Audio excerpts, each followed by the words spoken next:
In addition to your own 4? Okay, all right. Who knows? You just do what you're told, right? We do get to do all this fun stuff, don't we? High school. During the Georgia University football team, besides high school. Okay, very good. Oh, thank you very much. So, believe it or not, Sunday's our first Sunday of Advent.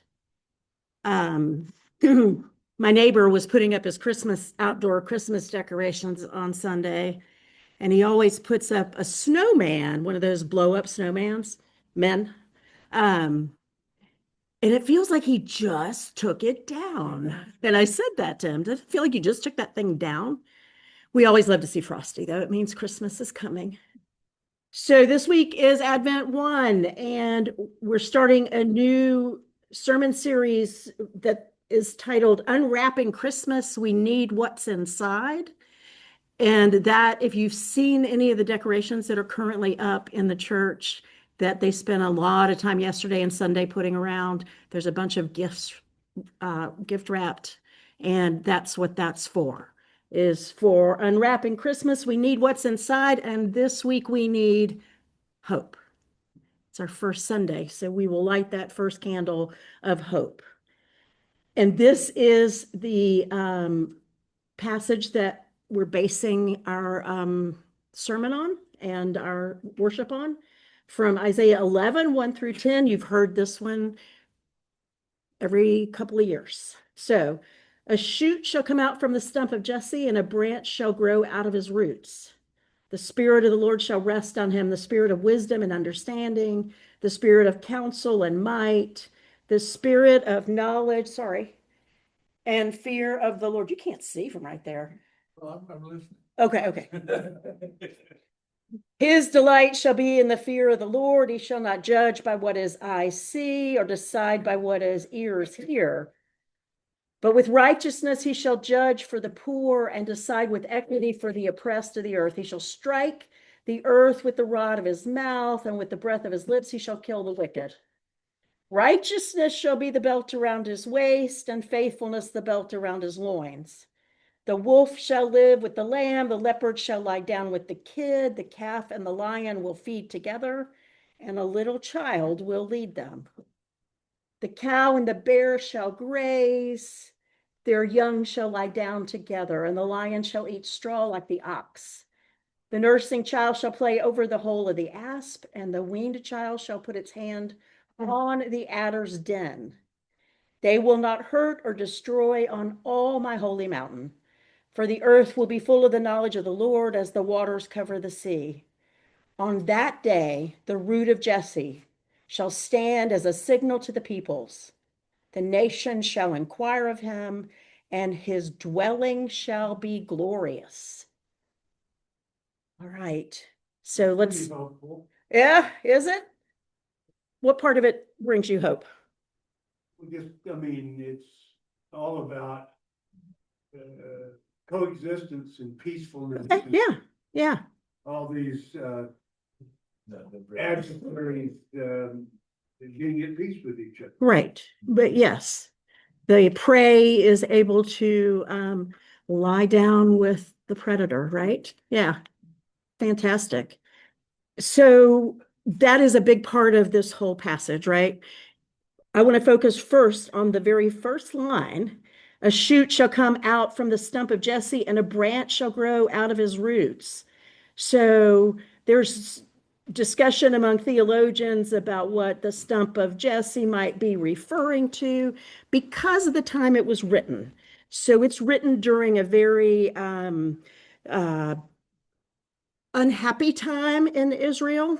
You have the northern and the southern kingdoms, right? So the northern kingdom would include Samaria, the southern kingdom and be called Israel. The southern kingdom would be Judah, which would include Jerusalem and the temple, where of course God lives, right? Or so we think, or so they thought. And so they were separated at the time.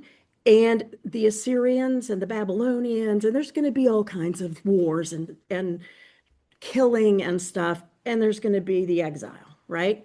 So Isaiah is prophesying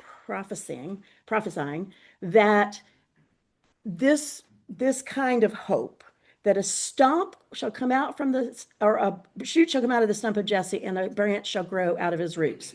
So it may refer to the reduced kingdom of Jerusalem, Judah, and those portions of Judah left after the Assyrian assault of 701. Okay? Or, and, or, out of something that appears to be finished, that stump. You know, when you cut down a tree and you leave a stump and you hope that's all you have to worry about anymore, right? But it may be that out of something that appeared to be finished, Judah, Israel, lifeless, comes a sign of new life, that green sprig that's going to come up from the stump. And so what I think about is, you know, when you try to get rid of things like that, a tree, you cut a tree down on purpose, right? Usually. But if a green sprig comes back up, that means, hey, that thing's still alive, right? So that's what I think they're referring to here, or that's what he's prophesying. So that's how hope gets started, right? It emerges as a tiny little shoot, a tiny little tendril that's coming up out of the ground. Think about in the dead of winter, when the crocus starts budding up or poking up through the soil, right? Around here, it may be December that happens, right? In normal places, it's usually February or March. But so that's how we know hope gets started with that tiny little green sprig. Who's heard of Kierkegaard? Many of you probably have. So 19th century philosopher, theologians, hope expects the good, while despair or fear expects evil. To hope is a decision we must make sometimes daily. So what do you think? I want to get your thoughts on what he says there. Hope expects the good, while despair or fear expects evil. To hope is a decision we must make sometimes daily. Do you have to make a decision to be hopeful? And do you have to make it daily? What do you think? Yes, if you want renewal. Okay. Say more about that. Renewal in what way? Like the sprig? Yeah. Spring. Okay. Okay. Can you repeat the whole sentence? Oh, yes. He's said, I'm sorry, I forgot you guys are there. He's saying that, yes, this is true if you want renewal, and renewal being like the tiny sprig, green sprig that's going to come out of something that might be dead, like a stump. Anybody else have thoughts on that? Is hope something you have to decide on? Your philosophy of life. It's your philosophy of life. The glass half full or is the glass half empty? Okay. Fran says, is the glass half full or is the glass half empty? But is that something you get to decide, or is that something about who you are? That's my question. And I don't have an answer. I'm just looking. Yeah, Andy. I think despair and fear happens naturally. Despair and fear happen naturally. Okay. Hope happens because I have faith. And I spent a lot of time working on this. So in the moment of tribulation, Okay. if I choose faith, then I will look for hope. Okay. So Despite hope. the fact that I'm feeling despair or Okay. Hope is grounded in faith, right? And it's something you work hard at before you. Yes. Yes. Okay. All right. And a lot of us, when things are going well, we don't even think about it, do we? Yeah. And so it is something you have to be intentional about and think about and work on and grow yourself, right? Yeah. Thank you, Andy. That's very true. But fear and evil and despair, or fear and despair, are going to be there anyway. But you've got to choose to rely on that faith. That's what you're saying? Oh, that's Andy Drexler. I like that one. I like it. Nathan. Conscious decision you make Right. to turn away from the anxiety or the fear or the negativity and towards positivity. And it does take practice, as Andy's pointing out, right? To have that strength to make that turn. Okay. So Nathan says it's an intentional movement away from fear and despair towards the hope. That's what you're saying, right? Okay. Model. Parents can model hope for Uh, a young child. Okay. So hope is modeled. Okay. So a parent models it for their child. The child may choose to do it differently when they grow up, but as a young child, they've seen their parents choose hope. Okay. All right. Isn't this one of the prophecies of Jesus? Good question. As Christians, we look back on it that way, certainly. Yeah. At the time it was written, though, not necessarily, right? But because we can look on it and see that now, yeah. Because Isaiah made quite a few. Isaiah did make quite a few. Considered a prophecy of Jesus. Right. Having the benefit of being post-resurrection, right? We can look back and see a lot of things, just like in our own lives, right? You can look back and see where God was at work after the fact. You may not realize it when it's actually happening, right? Any other thoughts about this choosing hope? Years ago, I was struck by a line in a movie, The Shawshank Redemption. Shawshank Redemption. Yes, I love it. And, the time when the main character, Andy Dufresne, is facing despair, and Yes, he tells his friend that hope is a good thing, right? maybe the best of things, and no good thing dies. Ever Okay. dies. So I've always remembered that about hope, Was that Andy that said that, or was that? Andy. Okay, it wasn't his friend. Okay, thank you for reminding me of Shawshank Redemption. That's an excellent movie. Yeah, thank you. Like, Calissa's very first sermon that stuck in my mind. Yeah, She gave a sermon on the persistence of hope. the persistence of hope. And you remember this. I will tell her you remember it because that's impressive. You say you're Thanks, Fran.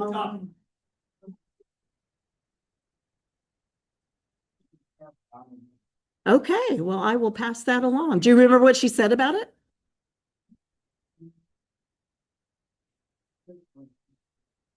A shocking analogy is the persistence of a sewer rat. Persistence of a sewer rat. Anybody else remember that? Okay, I don't remember that, but let's talk about sewer rats and why they're persistent. Oh, you can't get rid of them. Okay, all right. All right, Who's Clarissa? Calissa. Huh. She, no, Don't say it. I won't say that, but We are being supportive here, gentlemen. yeah, but I won't tell her to listen to it. Good job. Isn't Carissa the person, isn't that the woman in Silence of the Lambs? Okay, all right. I won't tell her this. Yeah, speaking of hope. Okay, so you've probably heard this poem. This is Emily Dickin's poem about hope. So listen to this. Hope is the thing with feathers that perches in the soul and sings the tune without the words and never stops at all. And sweetest in the gale is heard, and sore must be the storm that could abash the little bird that kept so many warm. I've heard it in the chillest land and on the strongest sea, yet never in extremity it asked a crumb of me. Interesting, right? Hope is the thing with feathers that perches in the soul. What do you think? I know you can't see that. I'm sorry, I'm blocking it. What's that? Ask the smart table? Which one is the smart table? Point it out to me. Which one's the smart table? Oh, y'all on the smart table. Jack, you're the poet among us.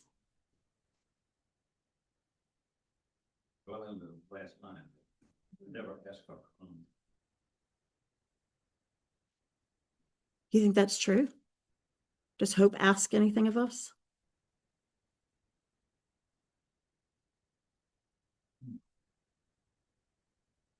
Persistence, like a sewer rat.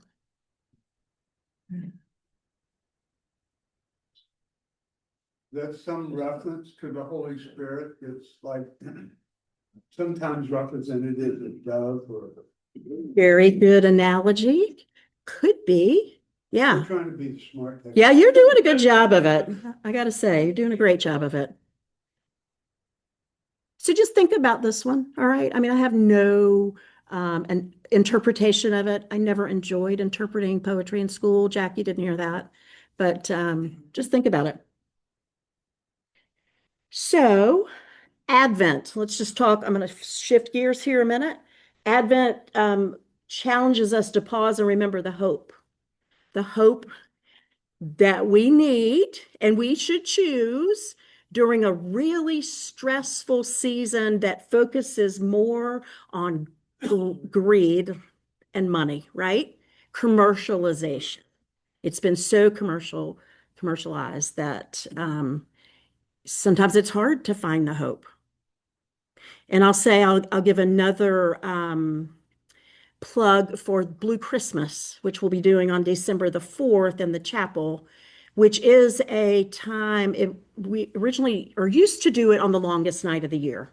All right. But we moved it up because the longest night of the year is that week right before Christmas. So we've moved it earlier to try to provide a safe place for people to come who may have experienced loss in the last year of any kind, whether it's a job or it's a relationship, a person in your family or a loved one, a friend, just to come and feel the feelings, right? And then to leave with a sense of hope. We'll do communion towards the end and try to instill or encourage the hope for the season. So sometimes it may not be a loss in your family. It may be that stress that you're feeling because of what this season is for a lot of people. And maybe that doesn't affect y'all as much. I know it does me and a lot of women, but I don't know that it affects you as much. I don't know. Not as much, but you still feel it. You feel it from the Hey, true. Absolutely. Absolutely. Yeah, how many days till Christmas? Right. Well, how many days they have left to do everything they need to do? Yeah. The list.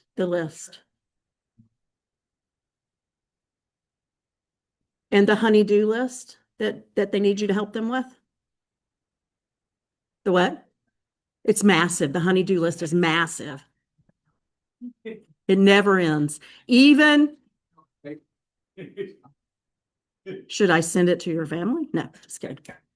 So Advent is a reminder that of the hope that Jesus brought with him into the world, right? So we're waiting for Christmas through Advent. All right, so I put these questions together for you guys to talk about around your table.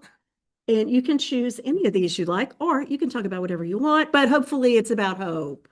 So the first one meaning what does hope mean to you? When you're asked to explain hope, what examples come to mind for you? And actually, I'd love to hear examples of hope. So let's do this one together. What does hope mean to you? And when you're asked to explain it, what examples come to mind of hope? Like when you're in winter, Uh-huh. the hope of spring, the spring gives me hope. When you're in winter, the hope of spring, okay, or the thought of spring brings you hope. Yeah, okay. And winter not necessarily being the actual physical season, the winter of your life. Okay. Thank you. Andy, I'm always hopeful that my football team is going to win. you're always hopeful. You and me both. It's a choice. Yes. But I also have the hope of salvation. Yes, I understand. Andy being the Georgia Tech fan that he is. And believe me, Jerry and I can understand how you feel, but he always has hope that his team is going to win. Well, Nathan, Response to my son, who's graduate of Georgia Tech like Andy, that he would have hoped for such a great season. right? Yes. So, hope, when I see the word hope, I think of a better outcome, something that's. When you see the word hope, you think of a better outcome. Okay. Okay. We'll live forever. We'll live forever. Yeah. That's your hope when you think of, okay, it's Everybody's gonna live forever, okay, okay, right? It just depends on where you're gonna live. okay. Okay. He says everybody's going to live forever. It just depends on where you're going to live. So what about that brings you hope? Well, I feel like I know where I'm gonna be, Okay. so that gives me hope. Okay. You know where you're going to be. So that brings you Well, hope. Hope and pray. He hopes and prays. Here we go. Here we go. Yeah. Okay. But I'm counting on. Okay. Yeah. He's counting on where he knows he's going to be. Confidence, hope. It's a confident hope. Okay. But I do think it's important. Everybody needs to understand they're gonna live forever. Okay. He says everybody needs to understand they're going to live forever. My example is the definition of remarriage. Okay. You ever heard the definition of remarriage? I have not heard the definition of remarriage. What is it? Over experience. The triumph of hope over experience. Generally lasts, let's say in my case. Yeah. Exactly, I truly believe in that. So he says people usually laugh, but he truly believes that. So let me clarify. Hope, is it the hope of the remarriage? It is the fact that despite, I mean, remarriage usually is because you had an unsuccessful first marriage, that's kind of the definition. Sure. So, I mean, I went through for years telling people I would never get remarried, and I'm in it. Okay. All right. But eventually I got to a place where I said, you know what, I would be an idiot not to take advantage of what God has sent me here. Oh, okay. Okay. And I'll Okay. tell you what, smartest decision I ever made. Okay. All right. So yeah, for you, right? And Amy would probably say so. I hope Amy says. yeah, I'm sure she does. I'm sure she does. I'm glad that brings, yeah, I'm glad. I think that there may be other people, and I don't know that there's any of them in the room that would say that wasn't true for them, right? Yep. Okay. But something I view a lot is when I had faced some real problems, Okay. the hope I had was that nothing lasts forever. Okay. Now that sounds like sort of a oxymoron, but the reality was, no matter how difficult the circumstance was, I always focused on the fact this will not last forever. Okay. All things come to pass. This shall pass. This too shall pass. Okay. So Bob says he focuses on the fact that nothing lasts forever. And that whatever, if it's a hard and difficult time, at some point, it's going to pass. I think it was Phil, sir. Gratitude for all your blessings overlooks when you're in a bad situation. Be Yes. thankful for what you have. A lot of Right. us lose sight of that. Yes. We dwell on the problem, the issue, whatever, Yes. versus looking at the positives over here. Right. It's easy to do that. Right. I've always found it interesting that people, and I've not lost a child, but when people have a really, really serious bad thing happen, that they blame God. I've never felt that way. Mm-hmm. Maybe people. I've never blamed God. Right. I've got enough issues by myself that I Right. blame God. I was just curious, do people feel that way, that something really bad goes on, that they blame God? So Fran is talking about being grateful, and that if when you're going through a really hard time, that if you focus on the things that you're grateful for, it can really kind of pull you out of that difficult Yeah. place. Yeah. Oh yeah, absolutely. Thank you, God, never quite got that, but. And it happened. And then he suggested or said that sometimes people, when they've gone through something really bad, blame God. And I've certainly heard people do that. Yeah. I think for some people, it's the immediate thing to blame. They're looking for somebody or something to blame. And so, you know what? God's shoulders are big enough to handle that. And I think those folks hopefully eventually move through that as they work through their grief. Yeah. You see it, Yeah, yeah. Mm-hmm. Absolutely. church, they walk away from here. Right. Right. They shut down. And you know what? I would say that some people perhaps grew up in a church that may have suggested that something they did caused that to happen, caused God to make that happen. It's for the Bible, because you were a sinner, therefore you have this issue. You see The it. Old Testament verse. Yeah, you see it. Mm-hmm. So I can understand it. I don't feel that way, but I can understand it. I think hope can be used as fuel sometimes, Okay. so a fuel to keep you going. A fuel to keep you going. You know, Hope. Saying in the bad times, it's gonna keep pushing you forward, but. Right. But if you didn't have that, it's really easy just to quit. Sure. So, Yeah. Hope. Hope is fuel to keep you going through a really bad time. And if you didn't have hope, you might just quit. Yeah, I like that. So Hebrews 11:1 says, faith is the assurance of things hoped for, the conviction of things not seen. Yes. Thank you. So there's faith and hope. All right. There's Andy, hope and love, and the greatest thing is love. always. But hope comes a close behind, right? So Andy quoted Hebrews 11:1, which says, hope is the Faith is the assurance of things hoped for. faith is the assurance of things hoped for, and Unbraided. The conviction of things not seen. the conviction of things not seen. Wait for things that are seen. If we see them, we have them. But if we Right. can't see them, we hope for them. And if we hope for them, we wait with anticipation. Okay, very good. All right. Just check out Hebrews 11:1. You'll understand. All right. I'm going to leave these last two for you to talk about around your table. What are your hopes for this Advent or Christmas season? And this one, in what ways do you hope God will work in the world today? Yeah, right?